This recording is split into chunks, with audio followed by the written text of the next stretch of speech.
Pwede yung pakibati yung katabi ng good morning. No? Good morning po sa ating lahat. Welcome po sa Powerhouse Church. Kung may mga bago po dito, welcome po. Sa mga nanonood po sa live, welcome po sa ating church. You can like, share, no? Subscribe. May subscribe ba?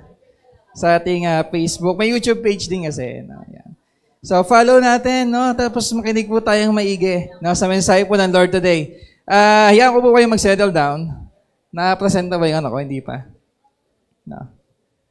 Before we proceed, si Mark kasi, si Mark. Yan. Cell group ko po yan si Mark. No? At nakapag-EGR na rin po siya. Thank you Lord. No? Alam niyo po si Mark, may trabaho kasi yan. Ang trabaho nan, minsan 7 days yan, straight napasok. No, workaholic po yan. Pero ang off talaga niyan, isang araw. Sunday lang. Minsan nagkakapasok po ng Sunday. No, kaya sa Sabado, minsan di pa siya nakakasama rin sa cell group namin. No. Pero nung nag-decide, kaya ilang beses na yan na mag-i-EGR na dapat hindi matuloy-tuloy kasi nga may pasok. Pero nung nag-decide talaga, nung nag-decide mag-EGR, alam niyo po, promote ni Lord. No? Sabi ni Lord, Teka, hindi nakapag-EGR to dahil may pasok ka. No? Tanggalan ko nga ng pasok. Tinanggalan po ng pasok. Ginawa siyang 2 na yung off niya. No? Kaya, kaya kung sino gusto ng promotion, no? Mag-i-EGR na. Naging yun yung reason no? Hindi. Si Lord po tapat. No? Pag unahin mo siya, sabi po sa Bible, unahin mo si Lord, na lahat ng pangangailangan mo susunod. No? Amen? Before we proceed, ang topic po natin today, welcome ko rin po pala si Pastor Rolly. Yan, yung totoong pogi po talaga dito. No? Fresh from Libya. No? So, before we proceed po, samahan niyo ako manalangin. Let us pray and seek yung salita po ng Diyos sa umagang to, Lord God. We worship you, Panginoon. We honor you. Tinataas ka namin, Lord God. Inatakila ka namin, Lord God. Walang ibang pangalan, Lord God, ang mataas, kundi pangalan niyo, Lord God. Hindi pangalan ko, pangalan ng simbahan, Lord God. Kundi yung pangalan niyo lang, Panginoon, Lord God, ang madakila sa umagang to, Lord God. And we humble ourselves. Lumalapit kami, Lord God, with a humble heart, Panginoon. Pumasok, Lord God, ang inyong salita, ang inyong presensya, Lord God, sa mga buhay ngayong umaga, Lord God. We may understand, Lord God, yung mensahe niyo, Lord God, na mabago kami, Lord God. Fill our hearts, Lord God, with hope, Lord, Panginoon. Change our hearts, Panginoon, ngayong umaga, Lord God. And bless us, Lord God. Hindi kami lalabas ng lugar to na hindi kami nabibless, Lord God, ng inyong presensya. Maraming salamat for this day in Jesus' name. Amen. Pakiapitan yung katabi. Sabi mo, masaya ako nandito ka. Parang pinaplastic nyo lang. Joke lang.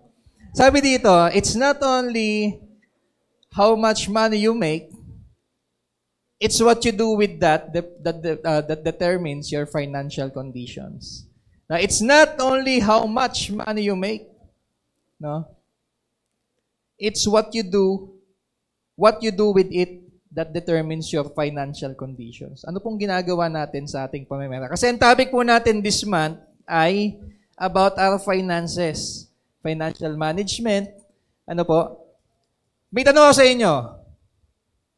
Hindi pa naka-on. May tanong po ako sa atin. No? Paki-next nga. Ayaw talaga mag-next. Yan. May tanong ako. Sagutin niyo. Mahalaga po ba ang pera? Parang hindi Isa pa. Mahalaga po ba yung pera? Mahalaga. No? Mahalaga po ang pera. Money is a very important part ng buhay ng tao. Naniniwala ako dyan. Naniniwala ba tayo dyan? Importanteng part ng buhay ng tao yan. Pag wala kang pera, pag wala po tayong pera, mahirap. Paano ka bibili ng pagkain? Paano ka magkakaroon ng damit? Paano ka magkakaroon ng bahay? Matitirahan. Hindi mo ba? Kailangan mo ng pera. Siguro, sino nag-commute dito? Sino mga nag-commute? Nag-commute kayo, di ba? May bayad, no? Kailangan. Kailangan po ng tao ng pera. Mahalaga po yan. And ngayong umaga po, let us be realistic. Let us be realistic muna. And have an open mind discussing this. Kasi po, pag sa church, pag usapan na yung pera, iniiwasan. Alam niyo po ba yan? Iniiwasan. Minsan kasi ang pera, it causes conflict. Nagkakaroon ng conflict. Di ba parang pag sa church, dapat daw ang usapan, faith, yung prayer life. Di ba dahil ganon? Yung faith, dapat si Lord ang pinag-uusapan sa church. No? Pero sa atin po, pinag-uusapan din po natin yung pera. There is a reason. Alam niyo mo sa Bible, napakaraming beses nabanggit ni Lord. Ang daming topic ni Lord about finances. Mas madami po. Actually, mas madami pa ang sinabi ni Lord about finances kaysa sa prayer. No? Ba't kaya? No? Bakit kaya? Bakit po kaya? Di ba? Alam niyo po, ito yung realidad eh. No? Minsan kasi, ang tao may ibang attitude or idea about sa pera. No? May ibang attitude sa pera.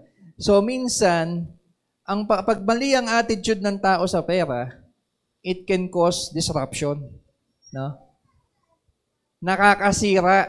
No? Nakakasira. It causes distraction. No? Kapag ang pera po, kaya po pinag-uusapan sa Bible yan. No? Kaya po binabanggit ni Jesus yan. Kasi part ng buhay ng tao yan. Hindi umaalis sa tao yan sa mundo.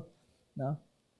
Kaya kailangan natin pag-usapan yan. Kasi po, ang money or your finances, pwedeng mabuti yan, pero pwede rin niya maging masama. Amen? Naniniwala kayo doon? No. Paano nagiging masama? Mamaya pag-usapan natin. Because money itself is not bad. Sabi nyo nga, mahalaga eh. No? Pag-usapan tayo, siguro discuss ko lang to. May mga issues kasi, sometimes, because of money, nagkakaroon ng disruption at issue sa buhay. Nakikita ba? Alam niyo po, ang Pilipinas, ni-research ko money, ang isang problema ng Pilipinas po, corruption. No? Ang tao may preconceived idea na, pag sinabi mong gobyerno, ang unang naiisip, corrupt. Synonymous na siya eh. No? Ganun siya katindi. No? Pag sinabi mong government, corrupt. Synonymous na siya. No? Ganun po kalalim yung corruption sa Pinas. Alam niyo po, ang Pilipinas, bigyan ng background mayaman po ang Pilipinas. Naniniwala ba tayo doon? Ang Pilipinas mo, napakayaman. No? Super yaman. Natural resources, mayaman tayo.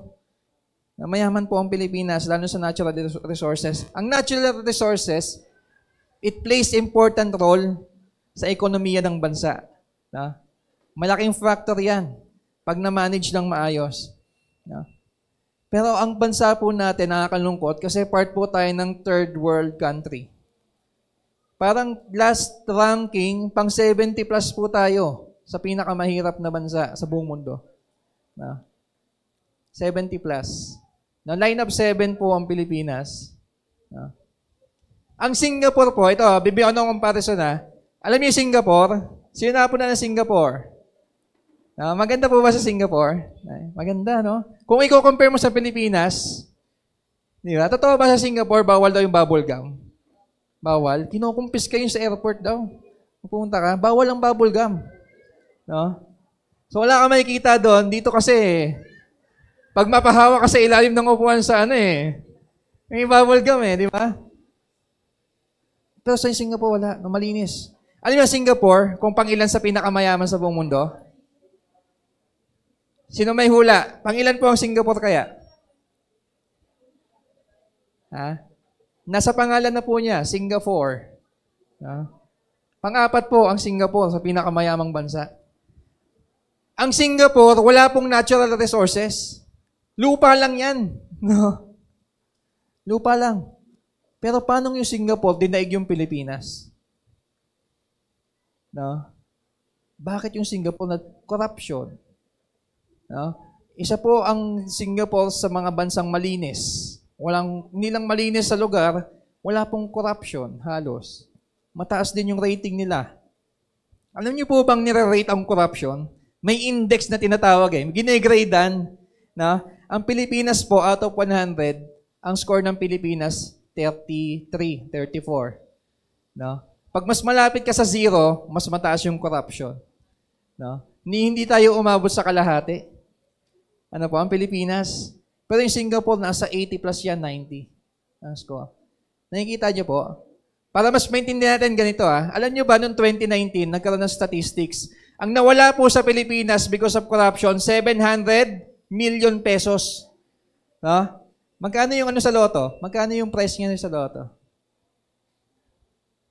Walang may alam? Walang nagloloto. Ibig sabihin, no? Hindi, dati umabot ng ano yun eh. 300 million na ata yung sa loto, no?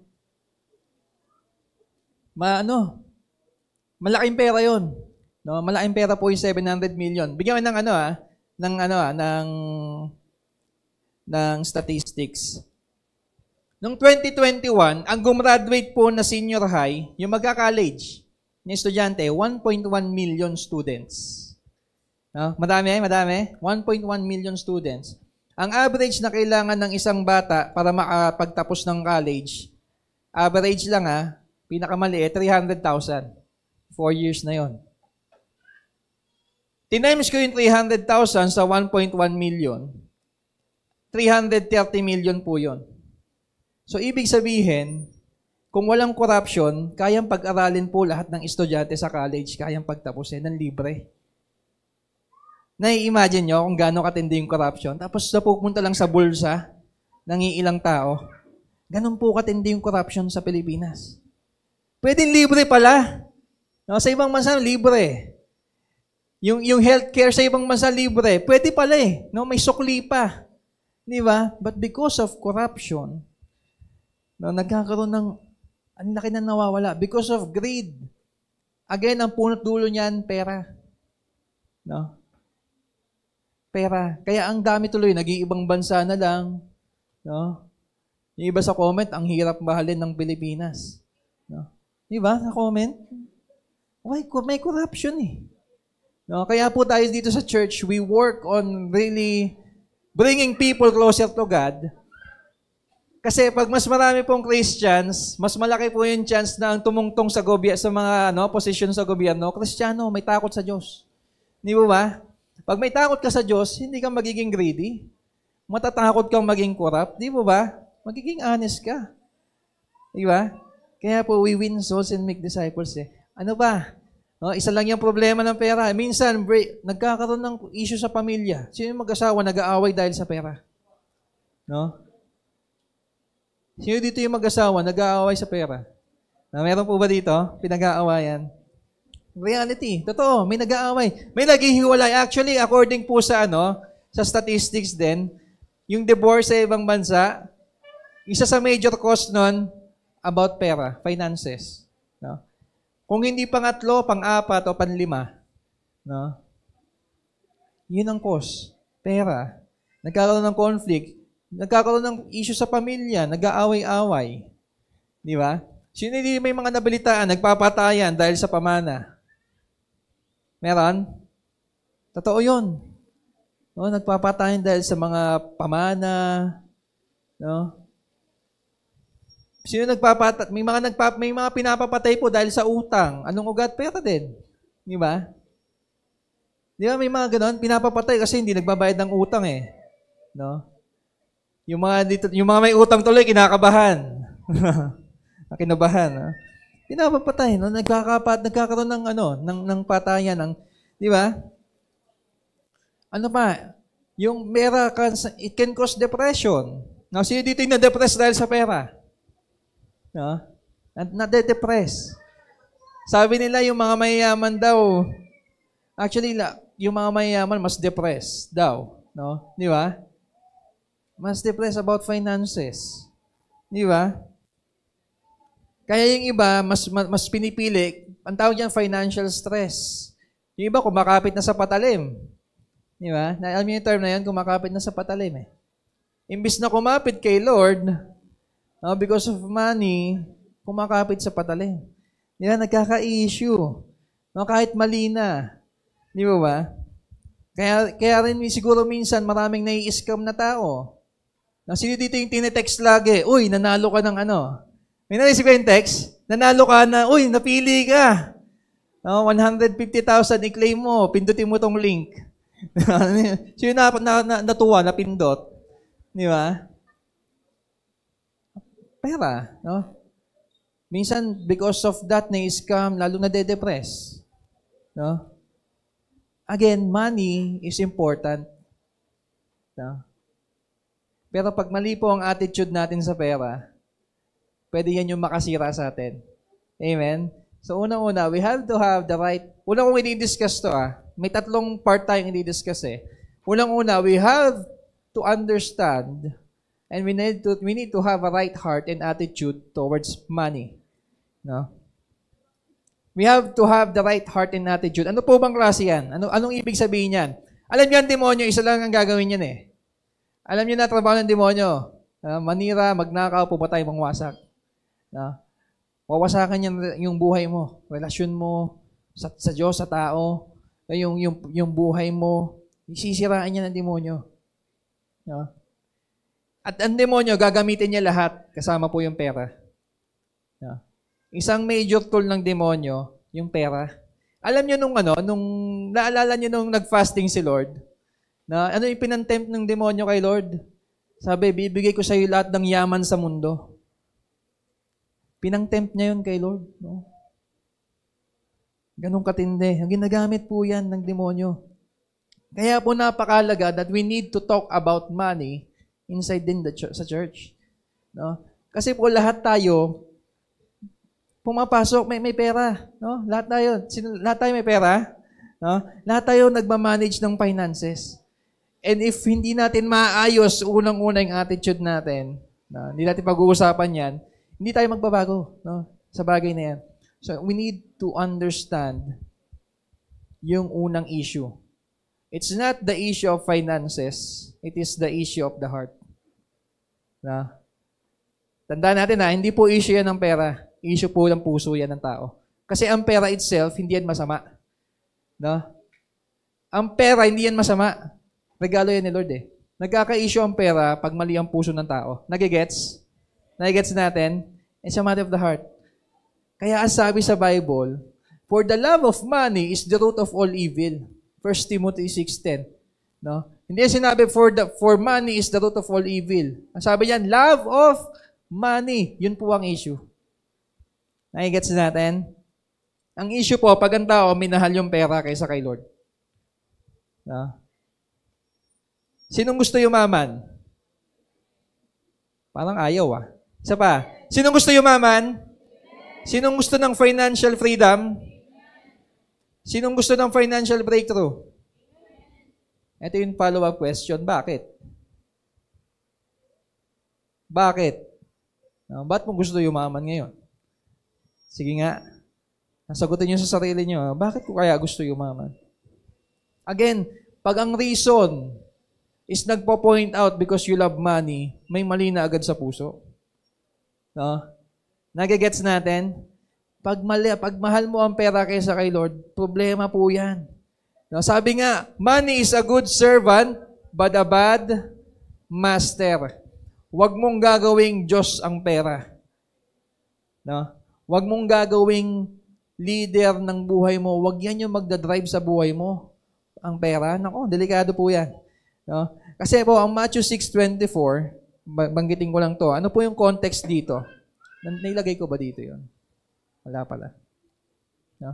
If we will read yung verse 19 doon, sabi ni Lord, huwag kang mag-iimbak ng treasures na panlupa, na pangmundo lang. Mali na. Huwag kang mag-iimbak ng treasures na pangmundo lang. Yung pang dito lang, wag kang mabubuhay na para dito lang. Yun lang yung pinopoint nun eh. Na ang dapat, inuuna mo si Lord. Amen? Inuuna mo dapat si Lord.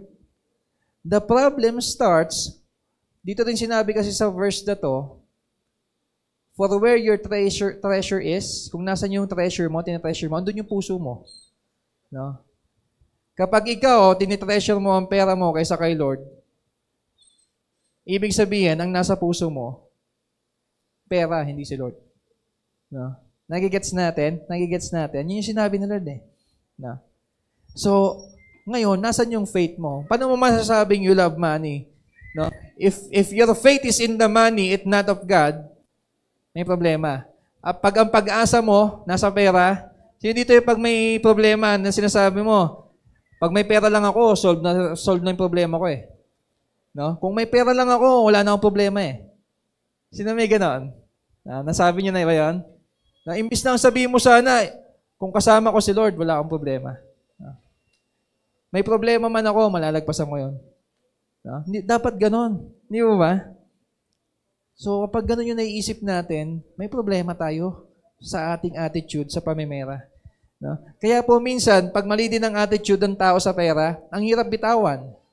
No? Ang damot, ayaw magbigay. No? Hindi ma-share. Kasi, yakap na yakap yung pera. Di ba? Yun yung problema. No? So, we Christians, dapat po ang buhay natin, nag-glorify si Lord, unang-una. And yung finances natin, kasama po yun. No? In any areas of our lives, including finances, dapat sa pamimera, sa area ng finances, nag-glorify si Lord. Amen? Kaya sabi sa Matthew 6:33 no, huwag kang mag-alala sa kahit anong bagay, sa kakainin mo, sa susuotin mo. Na ang unahin mo ako. Kaya sabi doon, seek first the kingdom of God. Kaya dapat po, ang tao, ang una niyang priority, above everything else, above your finances, dapat si Lord. Amen? Dapat si Lord ang una. Kapag si Lord naging second, delikado po yan. Delikado yan. May kukwento ako story sa Mark 10:7-22. Basahin na lang sa Bible natin. Ito yung story about a rich young man. May isang mayaman lumapit kay Lord. Lord, paano ako makakapunta ng langit? No? Paano ako makakapunta sa inyong presensya? No? Sabi ni Lord, ginawa ko naman lahat, Lord, sabi niya. Sumusunod ako sa inyo. Sinusunod ko lahat ng nasa kautusan, lahat ng 10 commandments, nasunod ko. Naging mabuti akong tao, naging mabait akong tao. Ano pa yung kulang? No, sabi tuloy ni Lord, ito kulang. Ibenta mo yung mga ari-arian mo, tapos sundan mo ako. No? Sell all your possessions, give them to the poor, and then follow me. No? Then po yun. Yun po yun. Ibenta mo lahat. No? Kung ikaw yung nasa posisyon ng young man, si Jesus kausap mo, anong gagawin mo? Mapapaisip ka ba? Teka. Wait lang, Lord. Baka isipin mo, iniiskamata ako nito, Di ba? Ano po pinapoint dito ni Lord? Si Lord, alam niya yung puso ng yung young man. Alam niya yung puso. Ang puso niya nandun sa material possessions niya. Yung puso niya nandun sa finances. Nandun sa yaman niya, sa wealth niya. No? Kaya yun yung tinest ni Lord. Ang ginawa po dito ni Lord, shinishift yung lordship. No? Shinishift. No? Kasi yung taong yon, nung lumapit, ang Diyos niya yung pera. Nagigets natin? Kaya sabi ni Lord, sundin mo ako. No? Unahin mo ako, sundin mo yung sinabi ko. Hindi niya magawa. No? Kasi mali yung attitude ng puso. Mali yung puso niya. No? Andun yung love of money. Kaya nahirapan siyang sundin si Lord. No? Kaya po minsan, no, mahirap tayong bitawan, mahirap sumunod kay Lord, mahirap sabihin, mahirap mag-tithes, mahirap unahin si Lord kasi mali yung puso. Amen? So yun yung una nating itatama. No? Again, are we willing to put God ahead of our finances? Willing ba tayo? No? Kaya sabi dito, ang right heart and attitude, dapat naisip po, ang pera, it is a gift from God. Hindi yan Diyos. No, it's not God. No, nagets natin. Hindi yan Diyos na sasambay mo. No? Minsan, mas gusto natin yung pera kaysa doon sa nagbibigay. No? Minsan ganun yan, tao. So, we need to put God first. No? Unahin si Lord. Amen? So, tama na yung puso. Ano yung susunod nating itatama? Yung mindset mo naman towards money. No, minsan kasi, ang tao, mali ng mindset. Ito yung mindset dapat natin. Steward lang tayo. Sabi mo sa katabi mo, steward. No, hindi yun yung nasa aeroplano. Stewardess. May mga stewardess po tayo dito. Yeah. So, we are on stewards. Anong ibig sabihin ng stewards? Katiwala. No? Pinagkatiwalaan. So, ibig sabihin, ang mindset po natin, sino naniniwala lahat ng Ang buhay mo, bigay ng Diyos. Pahiram ng Diyos. Everything na meron ka, yung damit mo, yung bahay mo, yung sasakyan, motor mo, including money, pinahiram lang po yan ni Lord. Kasi in Genesis, nung kinrait ni Lord lahat, siya yung owner. Nung nilagay niya yung tao, ikaw mag-manage lahat ng ginawa ko. Lahat ng pagmamayari ko. Tama? So, ibig sabihin, nung dumating tayo sa mundo, hindi ka naman, nung pinanganak ka, wala ka naman damit. No? Di ba? Wala ka namang hawak na susi ng bahay, ng sasakyan. Kasi pinangatak tayong wala, hubad. Di ba? Pinagkatiwalaan lang po tayo ni Lord. Stewards. We have to have the idea na lahat ng bagay, si Lord ang may-ari. No?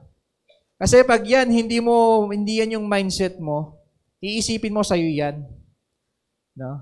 Iisipin mo sa'yo yan. Hindi, akin to eh. Kaya minsan, mahirapan ka rin magbigay, mahirapan ka mag-share, mahirapan unahin si Lord. Why? Iniisip mo, sa'yo yan. Akin to eh. Di ba? Nagigets mo natin, we have to instill in our minds everything in our life, including yung finances, pinagkatiwala lang po ni Lord. Amen? Ayaw niyo yatang maniwala. Di ba? Sasabi dyan, wealth and honor came from you. Ang tinutukoy po dito sa God, you are the ruler of all things. Sabi sa 1 Chronicles 29:12. Lahat po ng yaman, everything in this world, came from God. No? Galing po kay Lord. Hindi po ba? If we are going to read, bibigyan po ko ng isang idea. Nandito ba yun? Wala. Sa 1 Timothy 6, may part po doon na sinabi si Paul, yung dangers. Doon yung sinabi yung love of money. Na dangers, may dangers. Ngayon, sa 1 Timothy 6:17-19, may isa siyang inutos doon. Sabi niya, He commanded the rich people. Commanded the rich people. Ano yung inutos niya? Na huwag ilagay yung hope sa pera. No? Na tumulong sa kapwa, gamitin yung pera, maging pantulong sa kapwa. No?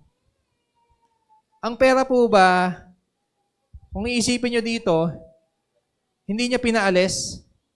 No? Hindi sabi ni Paul, alisin mo yan sa buhay mo. No? Wala pong katuruan sa Bible na sinabing, alisin mo yung pera sa buhay mo. No? Wala ganon. Wala sinabing ganon. No? Alisin mo yan. Umiwas ka dyan. No? Umiwas ka dyan. No? Huwag kang mag-ipon. Di ba? Umiwas ka dyan. Hindi sinabing ganun eh. Pinaalis po ba yung pera? Hindi. Ang sabi niya, ganito nyo gagamitin yan. Tinuruan niya mag-manage. Tinuruan niya kung paano mo gagamitin yung pera. No? Tinuro niya kung paano maging faithful steward sa pamemera. Amen? So, kailangan po, good steward po tayo. Hindi lang po ng ating buhay. Ang dahil pinagkatiwala ni Lord eh. In any areas of our lives, especially finances, dapat good steward tayo. Di ba? Malinaw? So, kailangan tama yung heart set. Dapat si Lord ang priority, hindi ang pera. Yung mindset, steward lang tayo. Pinagkatiwalaan lang tayo. At dahil steward ka lang, kailangan mo ngayon i-manage yan. Sino dito yung pinahiram ng bagay? Isang bagay. Napahiram na ba kayo ng isang bagay? Nanghiram kayo, tapos pinahiram kayo? Di ba iniingatan mo? Di ba? Iingatan mo dapat. Hindi yung parang lalaspagin mo. Gamitin mo na kung saan-saan. No? Na okay lang, di naman sa akin to eh. Di ba? Di ba nakakahiya eh? Nakakahiya. Sana ganun din tayo sa ating finances. No? Kasi pinahiram lang to ni Lord. Kailangan nating i-manage ng maayos. Amen? Kaya po ang title natin today, Management. Management. You have to manage your finances. And may mga biblical principles po yan. No? Tinuturo din po ni Lord yan. We have to manage it properly, ng maayos. Kung pinagkatiwalaan ka lang, ayusin mo. Sabi mo sa katabi mo, ayusin mo. No? Sabi mo sa sarili mo, ayusin ko. Ayan. Ayusin ko. Di ba? Kailangan po ma-manage ng maayos. Tandaan nyo to Good management, ibig sabihin, you are a good steward. No? Pag pinapakita mong minamanage mo ng maayos, no? Kahit sa trabaho, ayusin mo yung trabaho mo. Di ba? Di ba, mas ano ka eh, mas nakikita ka, o inaayos niya yung trabaho niya. No? Kaya yung minamanage niya yung maayos yung trabaho niya, yun yung mas napopromote. Tama ba? Di ba, okay to okay to mag-handle, no? Maayos, maimes, masinop, no? Yun yung pinopromote. Di ba? Yun yung pinagkakatiwalaan ng mas malaki. No? Ng mas malaki. Tama? So, good management, dapat, if we want to be a good steward, we have to manage good. No? Tama? We have to have good management. Manage it wisely. Di ba? Kasi sabi din sa Bible, ang napagkakatiwalaan sa maliit, napagkakatiwalaan sa malaking bagay. No? According, statistics ulit. No? Dami ko nire-research eh. Alam nyo ba na according to the study of the Global Financial Literacy of Excellence Center, Philippines is one of the countries with the poorest level of financial education. Mababa po ang poorest level of financial education. Isa po ang Pilipinas. No? Marami po dito sa Pilipinas, sa atin, are financially illiterate. No? Hindi marunong mag-handle ng pera. No? Hirap mag-handle ng pera. Sabi dito, they found that only 25% of the population are financially literate adults. No? Napakaliit nun, 25%. No? Konti lang yun. Alam mo po, if God cannot find us trustworthy sa maliit, paano po tayo pagkakatiwalaan sa malaki? Kaya po ayusin natin. Kaya po ang pag-uusapan din natin today, maayos na yung puso mo, yung mindset, how can we manage it wisely? No? May didiscuss ako sa inyo, 4 lang to. Pwede nyo i-take note at i-practice sa buhay natin. Best practices of a financial steward. Unang-una, matuto kang makontento. Ayaw mag-next. Be content and not covetous. Mamaya didiscuss natin, ano yung covetous na yan? Bago yan Sabi dito sa 1 Timothy 6:6-10, godliness with contentment is a great gain. Achievement. Malaking bagay po yan pag yung godliness, yung pagiging yung godly natin sa buhay natin, malapit kay Lord, inaayos yung ating holy life, yung ating spiritual life. Tapos samahan mo ng may contentment, malaking bagay yan. For we brought nothing into the world, we can take nothing out of it. But if we have food and clothing, we will be content with that. Sabi dyan. Tapos sabi sa verse 10, those who want to get rich fall into temptation and entrap into many foolish and harmful desires that plunge people into ruin and destruction. So pag hindi kontento,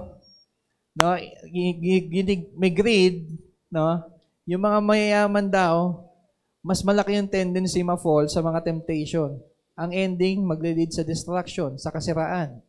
Kaya sinabi diyan, for the love of money is the root of all kinds of evil. Some people eager for money have wandered from the faith and pierced themselves with many griefs. Kaya po yung mga tao, na alam mo eager, sabik na sabik, gustong makaipo, gustong-gusto ng pera, yun yung ine-aim sa buhay, have wandered from their faith, nakalimutan na yung faith kay Lord. Ano yung sinabi diyan? Pierced themselves, sinaktan na yung sarili. Di ba? Kaya kung ano-ano na yung problema dumadating sa buhay. Anong ibig sabihin po nito? Anong ibig sabihin ng pagiging kontento? Okay na ako. Di ba? Minsan kasi, minsan ang tao, didiscuss ko lang ng konti Minsan, may mali tayong idea about being content. Being content, tandaan nyo to it does not mean hindi mo kailangan ng pera. Or wala ka nang gagawin to improve. Hindi mo pwedeng sabihin, okay na ako sa buhay ko na to. Wala na akong gagawin. Yung ba yung magiging kontento? Na hindi ka na mag-aim, mag-strive for excellence. Hindi ka na magtatrabaho, kontento na ako dito sa binigay ni Lord. No, wala kang work, kontento na ako dito. No, sa binigay ni Lord. Hindi po ganoon ang pagiging kontento na sinasabi dito. No. Na-gets natin, yung kontento ka na sa buhay mo, ayaw mo na mag-improve. No? Kaya nga sabi ni Lord din sa Bible, magtatrabaho ka, work as if you're working for the Lord. Di ba? Galingan mo. Ayusin mo. Ibig sabihin lang ng pagiging kontento, hindi ka na driven by the treasures of this world. Being content means you are not driven by these worldly desires. No? Hindi ka na nabubuhay para doon. Yun yung pagiging kontento. Hindi ka na nabubuhay para sa pera. No? Some of us are living, namatay na, maraming tao namatay. Gustong yumaman, magkapera, tapos ang buhay, yun lang. Magkaroon ng pera maiiwan sa mga kamag-anak. Hindi ko sinasabing totally bad thing, pero pag yun lang po ang naging reason ng buhay mo, no? At wala si Lord, yun ang problema. No? Pag yun lang ang inahabol mo, ibig sabihin ng contentment na in the area of finances, hindi na pera yung inahabol mo. Hindi na yung wealth sa mundo. You don't want, hindi na ang ini-aim mo, o ang ginagol mo lang, ang dinidesire mo, magkaroon ka ng possessions, no? Na mga bagay sa mundo lang. Amen? Kaya po sabi ni Timothy, yung mga tao nagde-desire, no, ng yaman lang, yun yung mga lalong nagkakasala. They fall into temptation. They fall into traps. No? Pag yun lang. Bakit? Kasi pag mayaman ka, you have access to everything. Ano ba yan? Dahil mo pwedeng maging access. Magkaka-access ka sa maraming bisyo. No? Diba? Makakabili ka ng alak, ng drugs. No? You have access sa mga babae, lalaki, kung ano mang gusto ng laman. You will have access if you have money. No? Ngayon, kung mali yung puso natin, andali tayong malalaglag dyan . No? Andali na malalaglag dyan. Totoo po. Naniniwala po ba kayo kaya mong yumaman kahit wala kang Diyos? Alam mo bang you can get rich without God? No?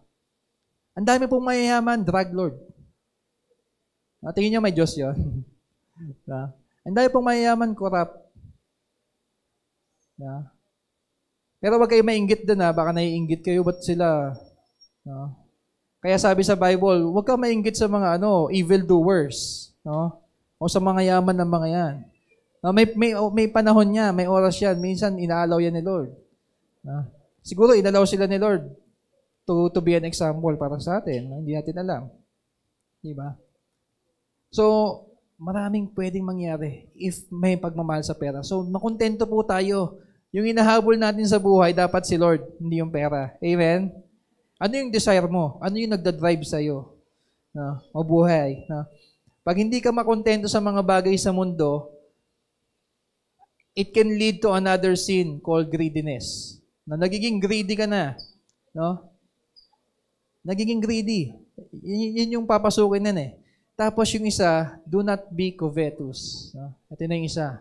Ano bang ibig sabihin ng covetous or covetousness? Sabi diyan, strong desire for material possession belonging to someone else. No? So, meron yung iba, gusto mo, meron ka. No? Ang din yung share mo. No, dapat meron ako. Actually, sa Ten Commandment, kung i-review natin Ten Commandment, nakalagay yan sa Ten Commandment. Ano sabi ni Lord doon?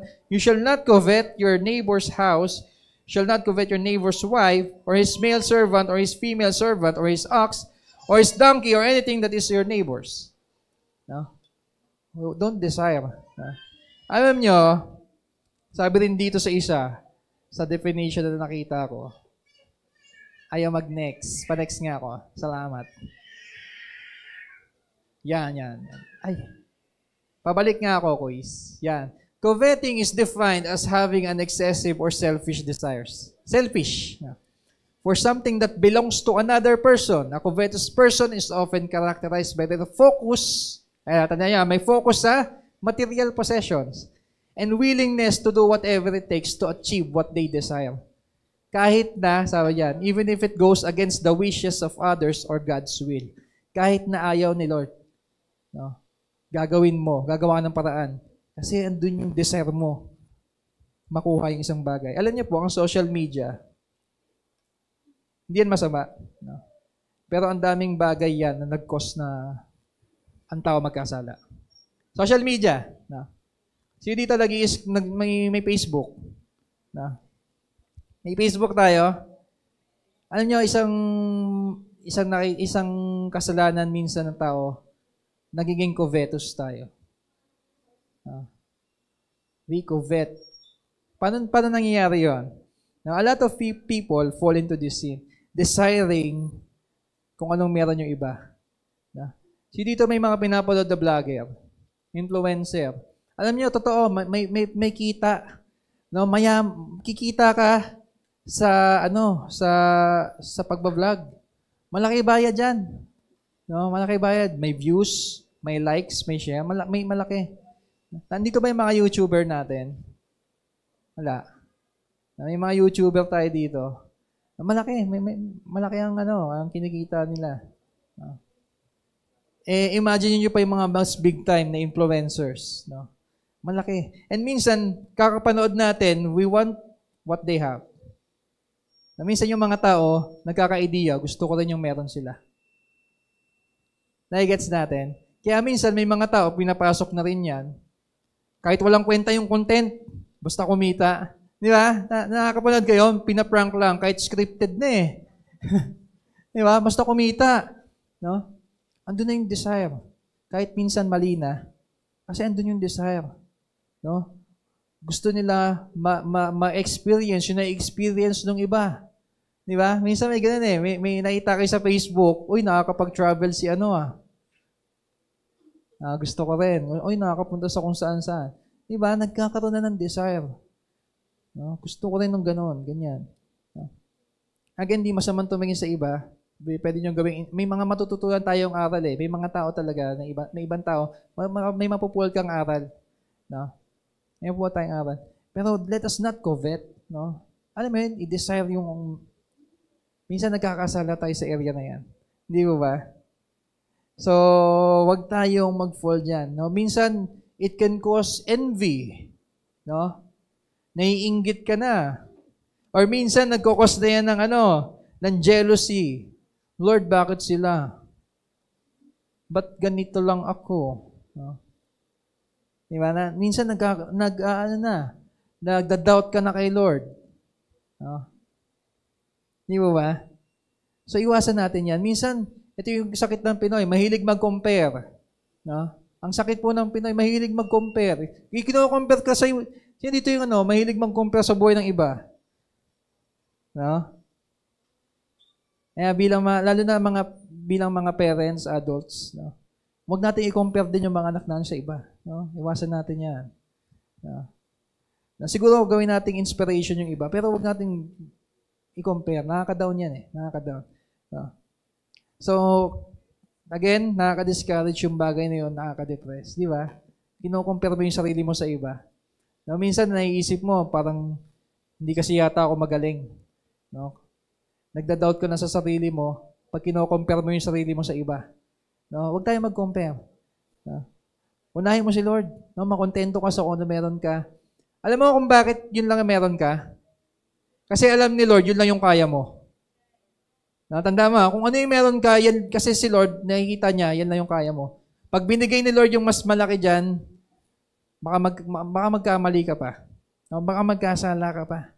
Kaya minsan, ayaw tayong pagkatiwalaan ni Lord ng mas malaki. Siguro dahil doon. Siguro pwedeng dahil doon. Kasi hindi ka pa makitang matured sa area na yan. No? Di ba? Pero pag nakita ni Lord, inaayos mo yan, minamanage mo yan, kontento ka na. Di ba? God will promote your life. Hindi pwedeng hindi. No? Pag nakita ni Lord, yun yung principle ni Lord eh. No? Kaya po galingan natin bilang good steward. Ano pa? Wag maging kontento, wag mag-covet. Yung area ng giving and tithing. Sa ating pamemera, wag mo aalisin yan. No? Sa ating pong pamemera, wag mo nga alisin yung giving or tithing. No? Kung wala yan sa buhay mo, isama mo. Advice ko yan sa inyo. Actually, hindi ko. Sa Bible po galing yan. Ayun, no, may, sa Proverbs 3:9-10, sa 1 Timothy 6:18, nandyan po yan. No? How is giving part of financial management? Hindi ba pag nagbigay ka, parang mas nawawalan ka? Tama ba? Pag binigyan kita ng 500, nawala na akong 500. Nagkaroon ka. Di ba parang negative sa akin yon, positive sa'yo? So, paano siya nagiging magandang bagay para sa ating mga Christians? No? If we are going to give. Di ba? Ang giving po na una natin pag-uusapan, yung pag-uusapan po natin dito is, unang-una, yung giving natin sa Panginoon. No? Yan, papasok yung tithing. Sabi dyan, honor the Lord with your wealth and first fruits of all your produce. Then your barns will be filled with plenty and your vats will be bursting with wine. Sabi dyan, with your wealth. No? Dati kasi, wala namang pera, no? Prutas lang, no? Ani, yan yun eh. Barter lang dati. Diba? Pero ngayon po kasi, pag wealth, pumasok na yung finances, pera. No? So ngayon, we have to honor God sa ating pamimera din. No? Unahin mo si Lord. God does not need money. No? Ano pong nangyayari kapag nagbibigay tayo sa Panginoon? No? Mamaya may giving, may tithes. Ano pong nangyayari if we tithes, if we give to God? Eh, hindi naman pala kailangan yan ni Lord. Si Lord mayaman, naniniwala tayo? Mayaman. No? Tingin nyo kailangan ni Lord ng pera? Hindi. Ano po ang nangyayari when we give? When you give, you acknowledge and recognize that God is the source of everything. You acknowledge yung greatness ng Panginoon. You honor God. Kaya sabi yan, ino-honor mo ang Panginoon. Kasi ina-acknowledge mo na nakuha mo yan, hindi yan sa'yo, unang-una. No? Eh, ang ginagawa po natin, if we give to God, sinasabi natin, hindi kasi sa akin to. No? Kay Lord to eh. Buti nga, 10% lang hinihingi ni Lord. No?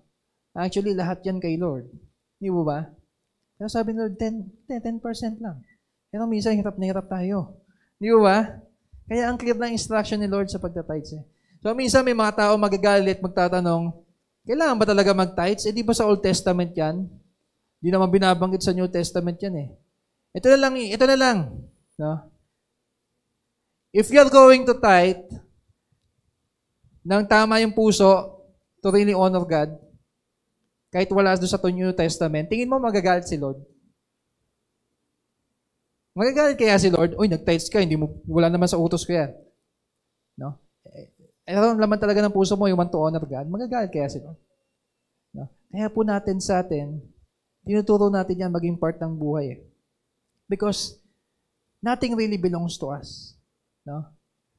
Kaya una sabi ko, tama muna yung mindset. Kasi hindi mo magagawa to. Pag mali yung mindset natin, yung puso natin, mahirap gawin to.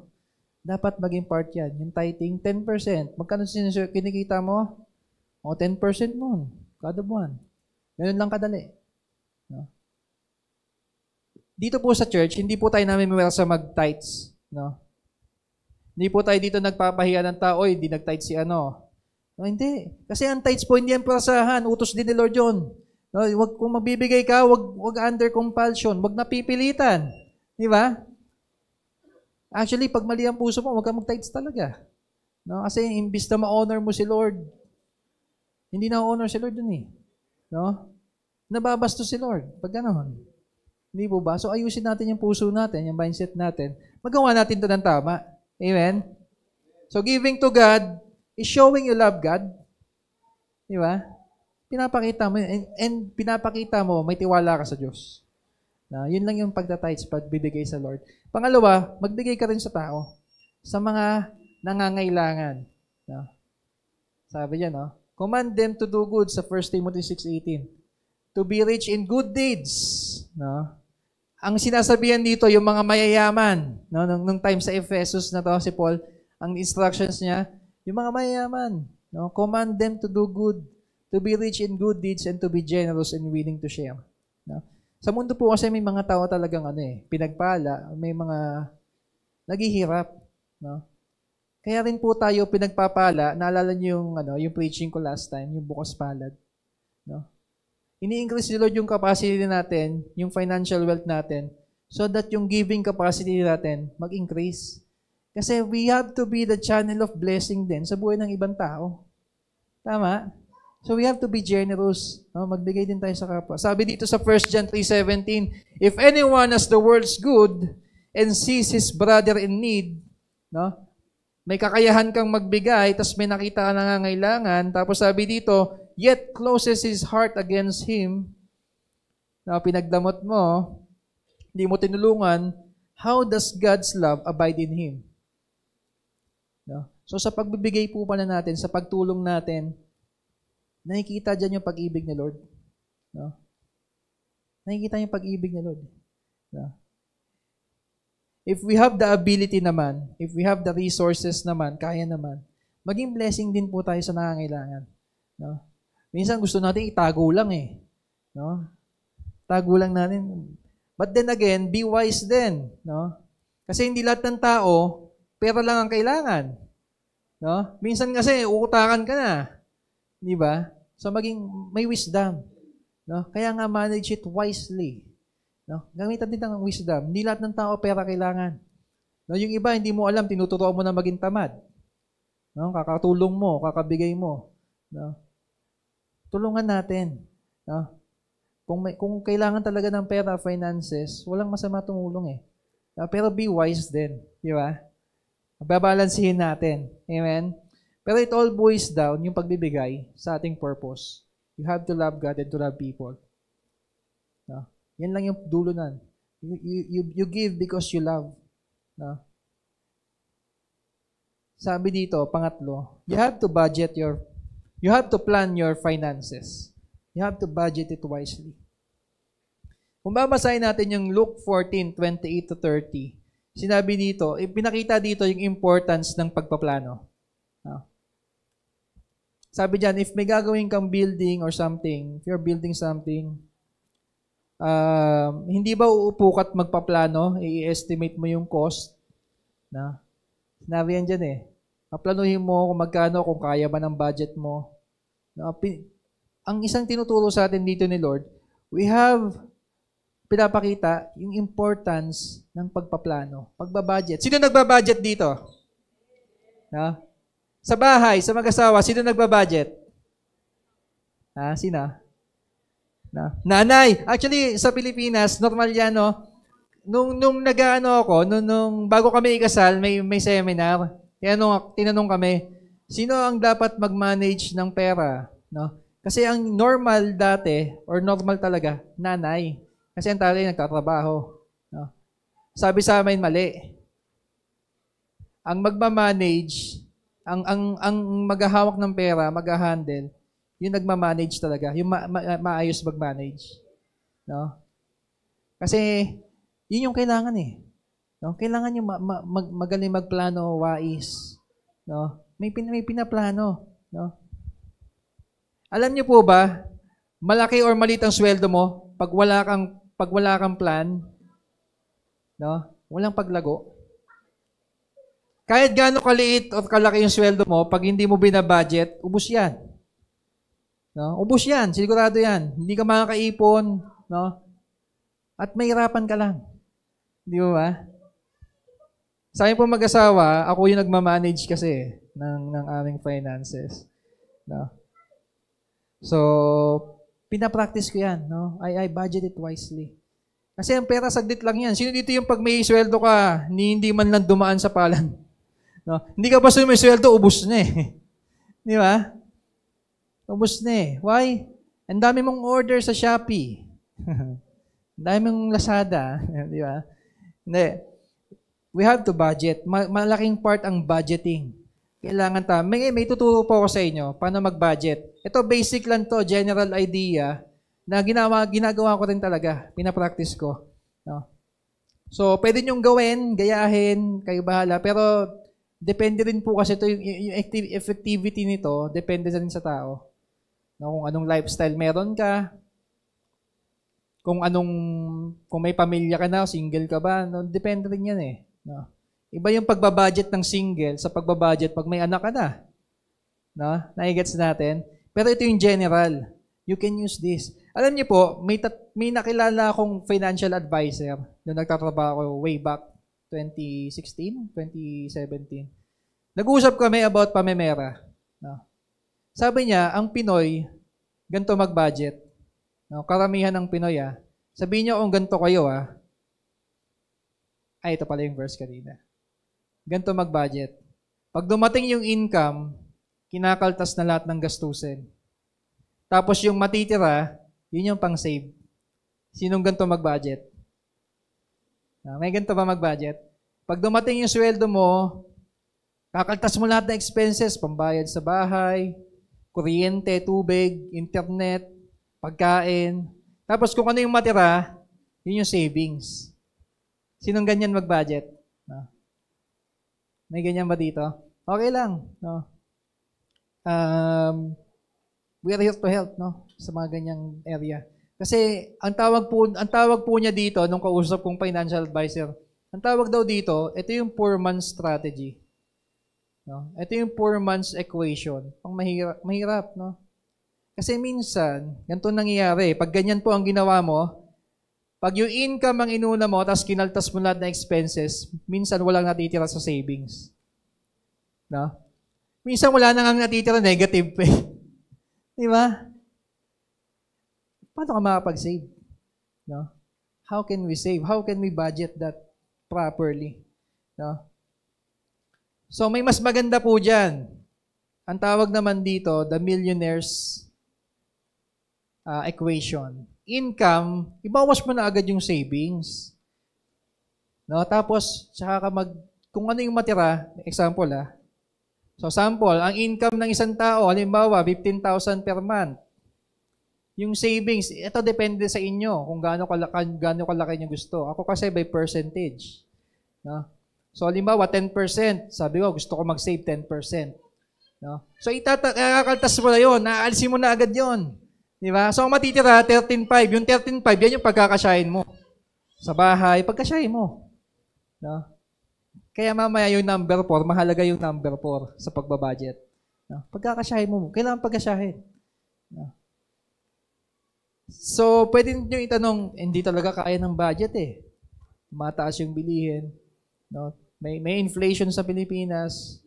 Di ba? Hindi talaga kaya So, God, sabi sa Bible, gave us the ability to produce wealth. No? Gawa tayong paraan. No? Magagawa tayong paraan. Kailangan mo mag-research.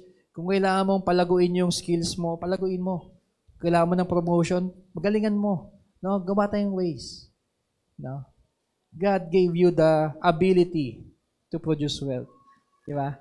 So, kung nagsisave ka ng ganyan, sa isang taon, meron kang 18,000. Okay na ba yun? Okay na, di ba? At least may na-save. Di ba? So, kung mas malaki sweldo mo, ikaw na bahala. Ang tawag dyan, millionaire.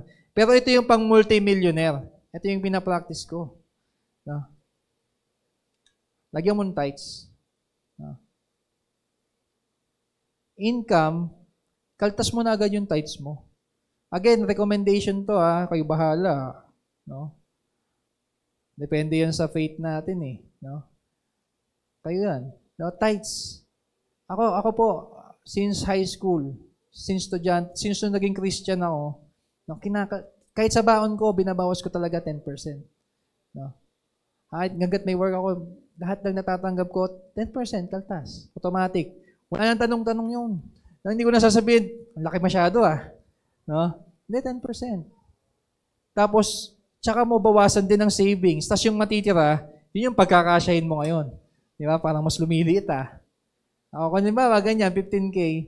So, magiging 12K, pagkakasyahin mo ngayon yun. Nagigets natin?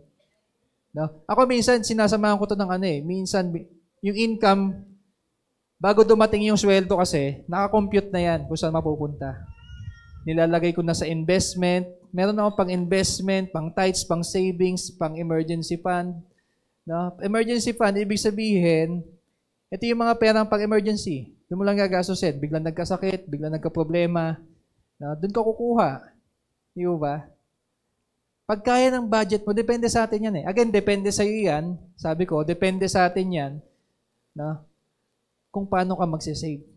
No? Kung ano yung mas effective sa'yo sa panahon ngayon. Depende yan. Pero ito, wag mo nga aalisin. Tithes. O yung giving mo sa Panginoon. Tapos yung savings mo. Mag-save tayo. No? Tapos, pagkasyahin mo, yung matitira. Di ba? Ibangwas mo na agad.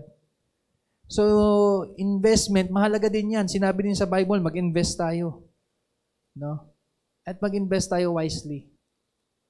Kasi hindi mo alam yung mangyayari in the future eh. No? Sino dito yung hindi niya alam magkakaroon ng COVID? No? Nung nagkaroon ng COVID, na-shake lahat eh. No? Bigla na wala ng work yung iba. Paano yan kung wala kang savings? Di ba? Wala kang emergency. Di ba? Wala kang investment. Di po ba?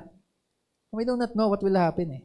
So, it's a good practice mag-invest. No? Siguro magiging mahirap to para sa iba, pero practice natin. No? Kaya yung number 4, it's very important. Isama, wait lang, nakalimutan ko. Isama nyo na rin kung may utang kayo, yung pambayad sa utang, ibawas nyo rin. No? Magbayad tayong utang. Di ba? Magbabayad tayo. No? Huwag naman tayong couple mooks, di ba? Sama natin. Minsan hindi natin sinasama eh. No? No, porket hindi ka sinisingil, okay lang eh. May pangangailangan din yung tao. No? Lahat tayo may pangangailangan. No? Isipin din natin yung iba. Amen? So, kasi sabi din sa Psalms 37:21, the wicked borrows but does not pay back. Ang tawag sa kanila mga wicked. No? And pangit po ang consequence niya pag ganyan. No? So, isama natin kung meron. Di po ba? So, sabi dito, go to the ant, you sluggard. Consider its ways and be wise. It has no commander, no overseer, yet it stores its provision in summer. Yung mga langgam, nag-i-store yan eh. No? Pinakita dito ni Lord, tinuturo sa atin, mag-save ka. Tingnan mo yung mga langgam, nagsisave. Mabuti pa yung langgam. No? May savings. Di ba? May savings. No? Kaya ang person who saves is considered wise. No? Let us save our money. No, wag tayong gastador. No, kung saan natin nilalagay. Di ba? Kaya papasok dyan yung number 4 eh. Napakahalaga nito. Kailangan meron kang discipline and self-control. Na last week, ang engineer ni Pastor Rona, self-management, self-control. No? Sa youth. Ang ganda nung Kasi kailangan yan. Pwedeng maganda yung budget mo, may plano ka. Pag wala kang disiplina, wala yun. Walang kwenta yun. No? Walang kwenta. Pag wala kang discipline, if you're not gonna discipline yourself, financial discipline, sabi dito, dalawa na yung is consistent practice of spending, saving, and investing wisely to ensure effective management ng financial resource and accumulate wealth in the long run. So, kailangan may consistent practice of spending. No? Kung dati, gastos ka ng gastos kung saan, add to cart, no?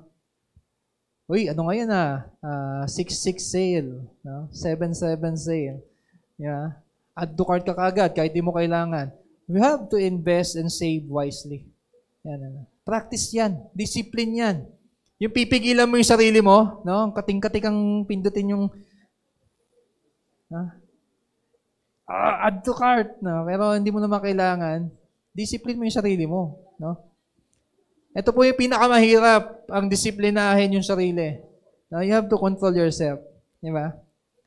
Kasi pag may budget plan ka, kung wala kang discipline, hindi magiging effective yung budget plan mo. Paano mangyayari? Ganito yan eh. Napakita ko sa inyo Saan yung kasunod? Yan. Ay, hindi ko na When you discipline yourself, kailangan matuto tayong to live within our means. Ano ibig sabihin yan? To live within your means. Lahat po tayo iba-iba ng income, iba-iba ng sweldo. No? May malaki, may maliit. No? Iba-iba. Pag estudyante ka, maliit pa yung budget mo. Live within your means. No? Kung magkakape ka, at di kaya ng budget, huwag ka na sa Starbucks. Di ba? Minsan, gusto mo pa doon sa mamahalin eh. No? Yung 3-in-1, no? 2 pack pa yon. Yung twin pack pa, magkano lang, kape din naman. No? Live within your means. Huwag mo ipwersa. Minsan kasi, binudget mo, yung natira expenses, maliit na nga, kung saan mo pa nilalagay. Di ba? Sinong guilty? Saan mo natin nilalagay eh. No? Ang liit na, saan mo pa. Minsan may mga tao, ito hindi ko maiisip eh. No? Napapansin nyo ba to? Yung mga maliliit yung sweldo na nga, nilalagay pa sa bisyo. Naigets nyo? Bumibili pa ng alak. No? Ang liit na ng sweldo, bumibili pa ng alak. Ang liit na nung pumapasok na income per month. Nag-iossi pa kung ano pang ginagagastusan. No? And in the end, yung pinagagastusan, magiging cause din ng issue kasi pag nagka-problema sa health, pera din kailangan mo. Tama ba? Hindi mas lalo kang nalugmok. Tama ba? We have to live within our means. Discipline yan. Practice yan. No? Kung kaya mo magbaon papuntang work, magbaon ka na muna. No? Para mapagkasya yung budget. Tama? Magbaon ka na. Kaysa bumili ka kung sa talbas. Say pang Jollibee, mahal na ng Jollibee ngayon. No, mahal na ng McDo. Nagulat kami, magkano na yung Sunday lang. No, yung Sunday dati, mag-saver meal na yon sa ano. Di ba? Kanin na yun at ulam dati. Within your means. No? Kung saan lang yung kaya mo muna sa ngayon. No, huwag mo muna ipilit. Kaya minsan, apektado dyan yung lifestyle eh. No? Anong lifestyle meron tayo? We have to discipline ourselves. Nasa area na yan. No? Mahirap yan, mahirap. Ano pa? Control your emotions. Minsan, pag emotional tayo, no? Kaya sabi, huwag ka magde-decision ng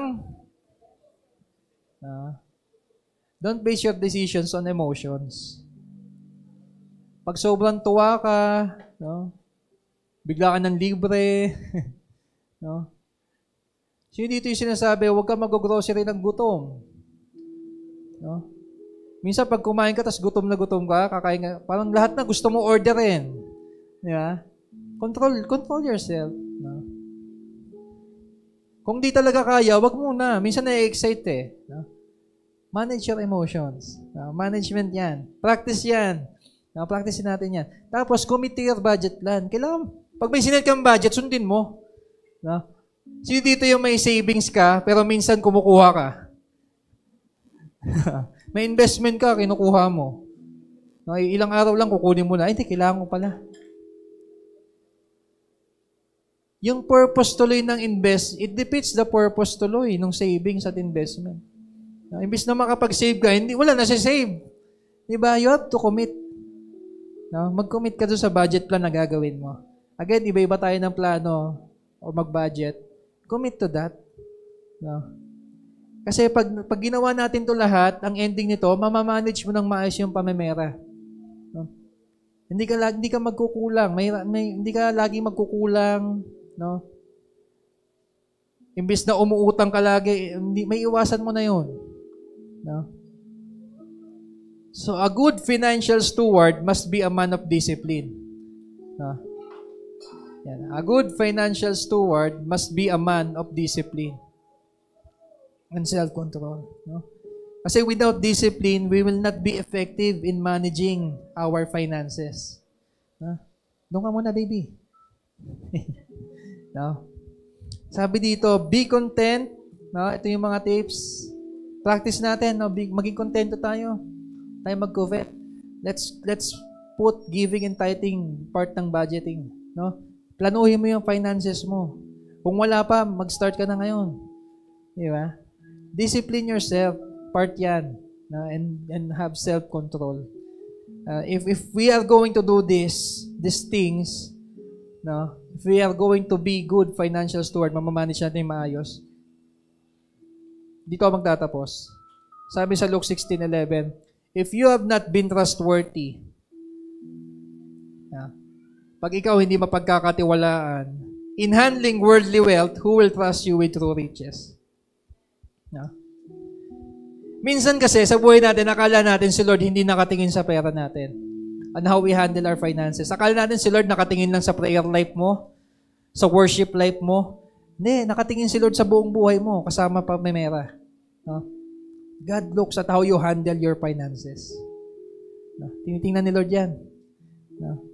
Kaya sabi niya sa Luke 16:11, pag hindi ka mapagkakatiwalaan in handling worldly wealth, paano pa yung mga true riches? Ano ibig sabihin niyan? No? Ito yung tanong, mapagkakatiwalaan ka ba? Mapagkakatiwalaan kaya ako, no, sa malaking bagay? Can God entrust yung true riches sa buhay mo? No? Kung sa maliit na bagay, kung hindi ka maayos mag-handle, no, kaya we have to manage our finances. Alam nyo, kahit siguro isang reason, kahit anong prayer natin ng financial breakthrough, hindi mangyari, hindi tayo mapagkatiwalaan. Pwedeng yun yung reason. No? Hindi tayo mapagkatiwalaan pa eh. No? We have to be trustworthy. No? Alam niyo po, ang pera, may power yan. Kaso, limitado yan. Pang mundo lang. May power yan dito sa mundo. Pero pag sa buhay ng tao, wala yung power. No? Naalala ko yung kaklase ko, doktor yun si Shane. No, isang beses daw, nasa ER siya, may namatay. Ay, may sinugod, tapos namatay na. Tapos dumating yung magulang, sabi, kahit magkano, babayaran ko, buhayin yung anak ko. Namatay pa rin In that time, yung pera po nawala ng power. Kasi yung power hanggang mundo lang No? Wala yang buhay. Wala yang power dito sa next life, sa ating buhay. Wala yang power. No? Limitado yan. No? Mukha lang yan powerful, pero limitado rin yan. No? Kaya sabi dito, God will entrust us with true riches. Itong true riches na to, it is greater than money. Hindi ito yung panlupa. No? Hindi ito yung panlupa. Kaya minsan, siguro, sabi dito, how we manage, nailagay ko ba dito yun? How we manage our finances is a test that God uses to assess kung ready ka ba sa higher calling, no, dun sa higher blessing, dun sa higher prosperity. No? Yung how we handle yung finances, tinetesting tayo ni Lord yan. Kung ready ka na ba, no, sa mas malaki. Tinetesting tayo ni Lord yan. Kaya sa maliit lang, kung maliit sweldo natin ngayon, maliit yung income natin, maliit yung allowances natin, i-manage natin ng maayos. Kasi pag nakita ni Lord, mapagkakatiwalaan to Naalala niyo yung parable of the talents? Napagkatiwalaan yung dalawa. Sa kanila po binigay, dinagdag. No? Pinagkatiwalaan sila mas malaki. Di po ba? We want promotions. Let us manage ng maayos yung finances natin. We want promotions sa area ng finances. We want to be blessed by God. Ayusin natin yung ating management. Amen? Kaya sabi din, ang mapagkakatiwala sa maliit, mapagkakatiwala sa malaki. So, ayusin natin. Itama po natin ang puso natin, ang isip natin, at i-manage natin ng maayos. God will surely bless us. Sigurado yan. Sigurado yan. Amen? So before we end, let us pray. Yes, Lord God, Panginoon, thank you for your word, Lord God, today. Dami namin natutunan, Panginoon. Thank you for the blessing, Lord God. Lord, sorry kung mali yung puso namin. Minsan, Panginoon, na inuuna namin yung treasure sa mundo kaysa sa inyo, Lord God. But we come here, Lord God, para itama ito, Panginoon. Itama niyo rin ang aming mindset, Panginoon. Continue on reminding us dito sa bagay na ito, Panginoon. And help us to manage, lalo, Lord God, ang aming mga finances, ang inyong mga binibigay, pinagkakatiwala sa amin, Panginoon. And Lord God, I pray na ang bawat isa, Lord God, through this, Lord God, right heart, right motive, right mind, and right management, Panginoon, I know you are going to bless us, Panginoon, if we are going to do these things the right way, Panginoon, in the area of our finance. Lord God, pray niyo i-bless ang bawat isa, Panginoon. And I rebuke, Lord God, anumang plano ng demonyo na gagawin, Lord God, to distract us using money, Panginoon. To destroy us using our finances, Panginoon. I cast out whatever the devil is planning, Lord God, sa buhay ng bawat isa. Lord God, palaguin niyo ang bawat isa, Lord God, in faith, in trust in you. In Jesus' name we pray. Amen and amen.